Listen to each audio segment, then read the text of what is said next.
21শে জুলাই পালন নিয়ে টানাপোড়েন একেবারে চরমে।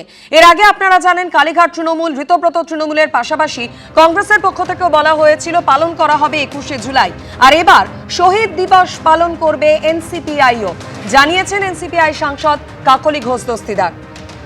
যে ঘটনা ঘটেছিল সেটা আমার সামনে ঘটেছিল, সেটা নিয়ে আমার শহীদ তোমার শহীদ করলে হবে না, পৃথিবীর সকল শহীদকে সম্মান জানানোটা কর্তব্য, আমরাও শহীদ দিবস পালন করব, মন্তব্য করেছেন কাকলি ঘোষ দস্তিদার।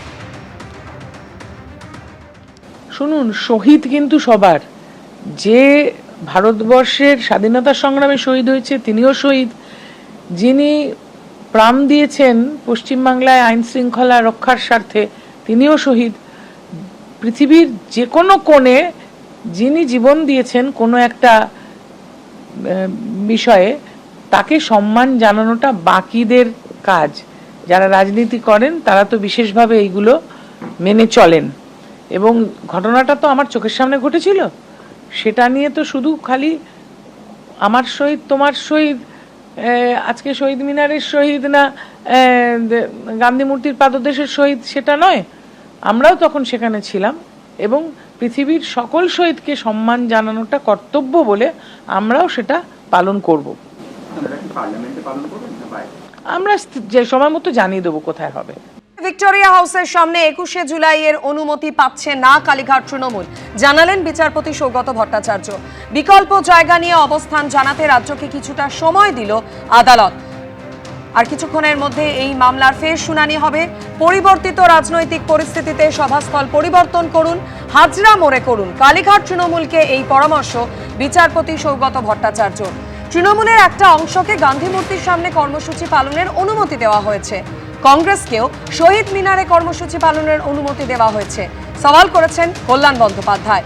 বিকল্প হিসাবে ব্রিগেডে কর্মসূচি করার প্রস্তাব দেওয়া হয়েছে সওয়াল রাজ্যের অ্যাডভোকেট জেনারেল সুরজিৎ নাথ মিত্রের।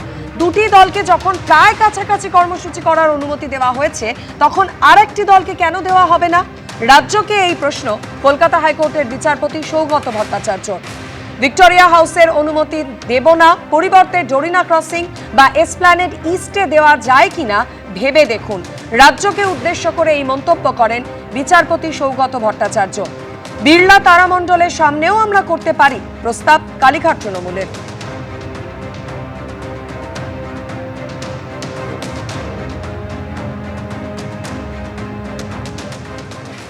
সরকারের উত্তর দেবে, ওনার ব্রিগেড নিয়ে নিন না, সবচেয়ে ভালো তো ওনার ব্রিগেডে করতে পারে, ব্রিগেডে সমাবেশ করুন,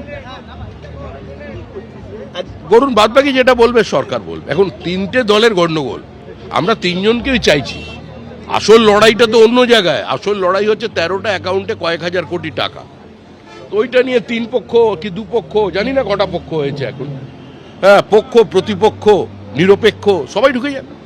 আমরা প্রত্যেকেই মানে সরকার আমি মনে করছি কোনো না কোনো ব্যবস্থা করে দেবে, আর ব্রিগেডটা কল্যাণবাবুর জন্য। এবিপি আনন্দ, এগিয়ে থাকে, এগিয়ে রাখে।